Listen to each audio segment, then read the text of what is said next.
ఓం గం గణపతియే నమః. ఓం శ్రీమాత్రే నమః. ఓం నమః శివాయ. శ్రీరామ రామ రామేతి రమే రామే మనోరమే సహస్రనామ తత్తుల్యం రామనామ వరాననే. శ్రీరామ రామ రామేతి రమే రామే మనోరమే సహస్రనామ తత్తుల్యం రామనామ వరాననే. శ్రీరామ రామ రామేతి రమే రామే మనోరమే సహస్రనామ తత్తుల్యం రామనామ వరాననే. తొలి ఏకాదశి అని అంటే సంస్కృతంలో మనము ప్రథమ ఏకాదశి అని అంటాం. సో అంటే మనకి ఈ వేసవి కాలం అయిపోయిన తర్వాత, ఈ ఎండాకాలం తర్వాత అయిపోయిన తర్వాత మనకి మొట్టమొదట వచ్చే పర్వదినం తొలి ఏకాదశి అంటే ప్రథమ ఏకాదశి అని అంటే మొట్టమొదట. సో అది మనం తెలుగులో అనువాదించినట్టయితే తొలి ఏకాదశి. సో ఇది ఏంటంటే మనకి బుధవారంతో కూడిన అనురాధ నక్షత్రంతో కూడినదై ఉండడం మూలంగా చాలా విశిష్టత చేకూరింది. ఎందుకంటే మనకి ఇక్కడ బుధవారం అంటేనే మనకి విష్ణు సంబంధించిన వారంగా మనం కీర్తించుకుంటాము. అలాగే అనురాధ నక్షత్రం కూడా దేవతా నక్షత్రాల్లో ఒక అరుదైన దేవతా నక్షత్రం. సో ఇవన్నీ మూడు కలిగిన తొలి ఏకాదశి వస్తుంది కాబట్టి చాలా మంచి ఫలితం మనకి ఈ తొలి ఏకాదశి రోజు మనం ఎలా చేసుకోవాలి, అది ఎలా చేసుకుంటే మనకి అధిక ఫలం అని అంటాం కదా, ఎంత చేసుకుంటే అంత ఫలితం. కాకపోతే కొందరు చేసుకోలేని వారు ముఖ్యంగా అందరూ అని అనుకుంటారు ఏంటంటే ఏకాదశి అంటే కేవలం ఉపవాసం అని అంటే దేవుడి దగ్గర మన మనస్సు కేంద్రీకరించుకుని ఉండేటప్పుడు మనము ఆహారం ఎంత తక్కువగా తీసుకుంటే అంత మన మనస్సు హృదయం అంతా కేంద్రీకరించి ఉంటుంది. కాబట్టి మనము అక్కడ ఉపవాసం అని చెప్పబడుతుంది. మనం ఏ విధంగా ఏమి చేసుకుంటే భగవంతుడికి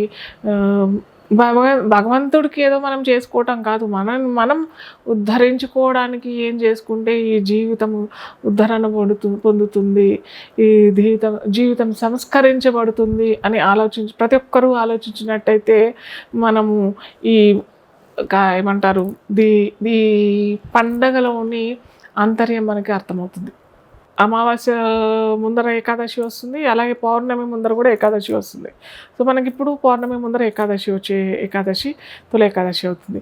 సో ఇక్కడ ఏంటంటే చంద్రుడు ఏ విధంగా మారుతూ ఉంటాడు, పెద్దగా అవుతూ ఉంటాడు, పౌర్ణమికి పెద్దగా అవుతుంటాడు, అమావాస్యకి తరిగిపోతూ ఉంటాడు అనమాట. సో అదేవిధంగా మనలోని శరీరంలోని అటు ఆమ్లాలు ప్లస్ ఈ ఎలిమెంట్స్ అంటాం కదా, 5 ఎలిమెంట్స్, పంచతత్వానికి సంబంధించిన అన్ని తత్వాలు మెల్లిమెల్లిగా చంద్రుడి వల్లనే లోపించిపోతూ ఉంటుంది తిథి ప్రకారం. అందుకే మన తిథులు ఆ చంద్రుడికి మనకి అనుసంధానమైంది కాబట్టి మనం అందరము చాంద్రమానం పాటిస్తూ ఉంటాము మనం. సో ఇక్కడ ఏంటంటే ముఖ్యంగా వేసవి తర్వాత మనకి కొత్తగా మొదలైంది ఏంటంటే ఈ వర్షాకాలం, వర్ష ఋతువు, అలాగే ఆ తర్వాత శీతల కాలం అవుతుంటుంది అనమాట. సో సూర్యుడు భూమికి చాలా దూరంగా వెళ్ళే సమయం అనమాట. సో ఈ సమయంను మనకి ఈ సమయం ఆసన్నం అయిపోయింది కాబట్టి మన సైకిల్ విధానమే, మన శరీరంలోని సైకిల్ అంతా కూడా చేంజ్ అయిపోతుంది. సో చేంజ్ అయిపోయినప్పటికీ ఏంటంటే ఒక కుండలోని నీళ్ళు మనం నింపుతూ ఉన్నాం. ఏ విధంగా నింపుతూ ఉంటుంటే ప్రతిసారి దాంట్లో ఏమవుతుంది అనమాట, ఫంగస్ ఏర్పడిపోతుంది. సో ఎప్పుడు ఖాళీ చేస్తామో ఆ కుండలో నీళ్ళు అయిపోవాలి, కుండ మొత్తం ఖాళీ చేసేసుకొని మనం కడిగి కొత్తగా నీళ్ళు నింపుకుంటే అది మనకి ఫ్రెష్ వాటరు, హైజీనిక్ వాటర్ కానీ మనం అనుకుంటాం.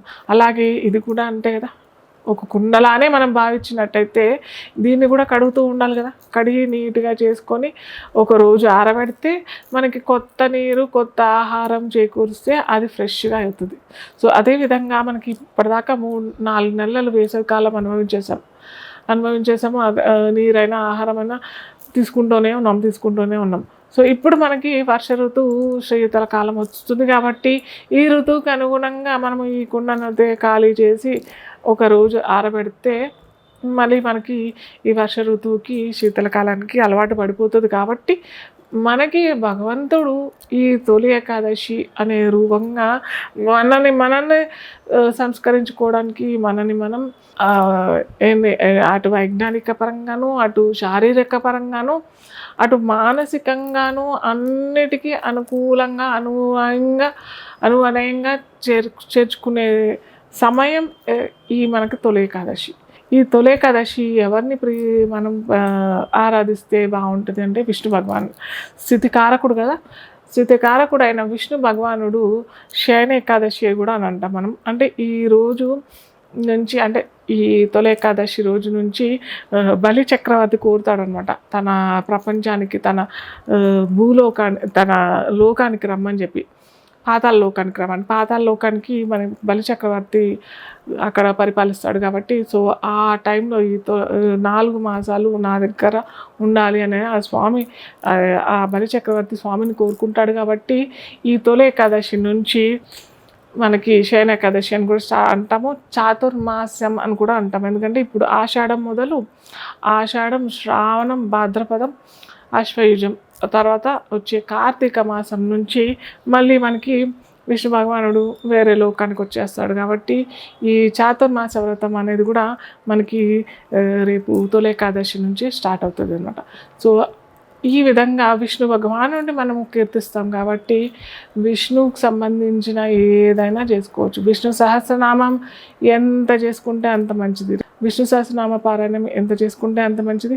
మేము చదవలేము అని అంటే వింటేనా పర్వాలేదు, లేదు మేము వినలేము అని అంటే కూడా శ్రీరామ నామ పారాయణ, శ్రీరామ జయ రామ జయ జయ రామ, ఇది అయితే అందరూ చేసుకోవచ్చు కదా. సో ఇది ఎంత చేసుకుంటే అంత బాగుంటుంది. వింటాను, విష్ణు సహస్రనామం వింటాము అని అనుకునేవారు కూడా వింటే చాలా చక్కటి అనుకూలమైన ఫలితాలు వస్తాయి. అలాగే కొద్దిగా ఆహార విషయంలో అయితే నియమంగా మనము మన శరీరాన్ని ఎండబెట్టుకుంటేనే మంచిది.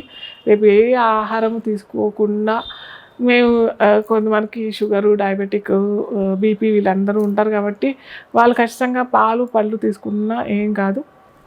ఏకాదశి రోజు అన్నంలో ఉంటే ఆ అన్నము ఎవరైతే స్వీకరిస్తారో వారి శరీరంలో నువ్వు ఆశ్రయించవచ్చు అనేసి శివుడు ఆజ్ఞిస్తాడు కాబట్టి మనం ఆ రోజు అంటే ఏకాదశి రోజు అన్నం తీసుకోకుంటే చాలా మంచిది. అన్నం కాకుండా వేరే ఇతర ఆహార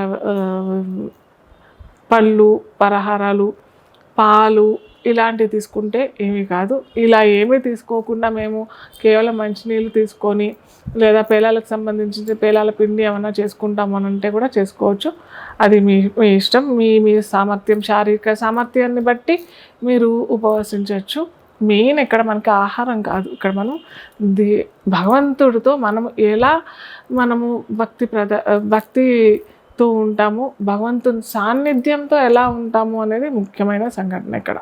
అలాగే మనకి నెక్స్ట్ వచ్చేది ద్వాదశి రోజు మనము ఉపవాసం వదిలేసేసి ద్వాదశి గడియల్లోనే మనము చక్కగా స్వామివారికి మనము నైవేద్యం మీ ఇష్టం. చాలామంది ఏంటంటే వెంకటేశ్వర స్వామికి అలాగే విష్ణు భగవానుడికి అత్యంత ప్రీతికరమైనది చక్కెర పొంగలి, అలాగే పెరుగన్నం కూడా బాగా ఇష్టం. సో ఇది నైవేద్యంగా పెట్టేసి మీరు కూడా నైవేద్యంగా తీసేసుకొని ఆ రోజు ఉపవాసం వదిలేస్తే చాలా మంచిది. అలాగే మనకి ఏ పూలతోని ఏ అక్షంతలో ఏ సమర్పించుకోవచ్చు అని చాలామంది అడుగుతుంటారు. సో తులసి మాలలు అర్పించుకుంటే చాలా మంచిది. ఎందుకంటే విష్ణు భగవానుడికి తులసి మాలలు అంటే అత్యంత ప్రీతికరమైన పూలల్లో తులసి మాల అనేది చాలా ఇష్టం. సో మనం తులసి మాలలు చేసుకోవచ్చు. చాలామంది ఏంటంటే రేపే కోసేస్తారు, రేపు ఉదయాన్నే వెళ్ళి కోసేయటము, అందరి ఇళ్ళలో తులసి మాలలు కోసేసి మాలలు చేసేస్తారు. అలా కాకుండా రాత్రే కోసేసుకొని పొద్దున మాలలు చేసేసుకొని స్వామివారికి అర్పించుకుంటే మటుకు చక్కటి ఫలితాలు అందరికీ భక్తులకి ఆ భగవంతుడు వారి కోరికలు తీరుస్తాడు. మీరు కోరికలు తీర్చుకోవడానికి కాదు, మనని మనం సంస్కరించుకోవడానికి మనము ఈ పండుగలన్నీ చేసుకుంటున్నాము అనే భావనతో ఉండే మటుకు ఖచ్చితంగా మనకు అనుకున్నవన్నీ సాధిస్తాము. సాధించే అనువైన సమయం భగవంతుడు మనకి ప్రసాదిస్తాడు. అందరికీ నమస్కారం.